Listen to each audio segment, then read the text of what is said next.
বান্দা আল্লাহকে ভুলে যায়, আল্লাহ বান্দাকে ভুলে না।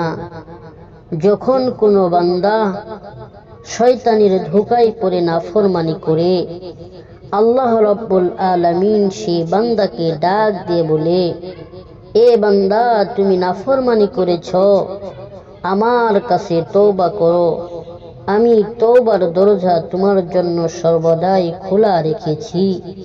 যদি কোনো বান্দা রাত্রে গুনাহ করে, রাত্রের শেষ ভাগ পর্যন্ত আল্লাহ রাব্বুল আলামিন যে দুইজন ফেরেশতা নিযুক্ত করেছেন লিপিবদ্ধ করার জন্য, তাদেরকে বলে দেয়, হে আমার ফেরেশতারা, এই বান্দার গুনাহ তোমরা এত দ্রুত গতিতে লিখবে না, তাকে তোমরা অবকাশ দাও। সে যদি তওবা করে, আমি আল্লাহ রাব্বুল আলামিন তাকে ক্ষমা করে দিব। রাতের শেষ ভাগ পর্যন্ত ফেরেশতারা অপেক্ষা করে।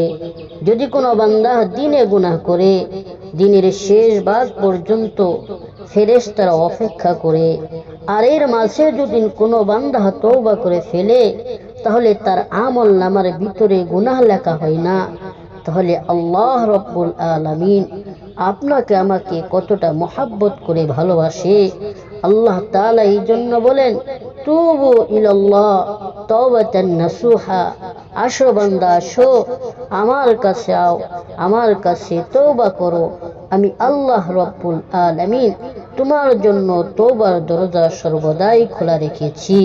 কিন্তু আমরা তো তওবা করার পর আল্লাহ তাআলার কাছে ক্ষমা চাই না বাজার, সর্বদাই শুধু শয়তানের কাজ করি, শয়তানের কাজ করি, রবের সঙ্গে নাফরমানি করি, রবের নাফরমানি করি। রবের নাফরমানি করে কবরে যাওয়া যাবে না।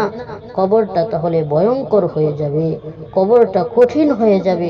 এই জন্য গুনাহমুক্ত জীবন নিয়ে আমরা সকলেই কবরে যাওয়ার চেষ্টা করব।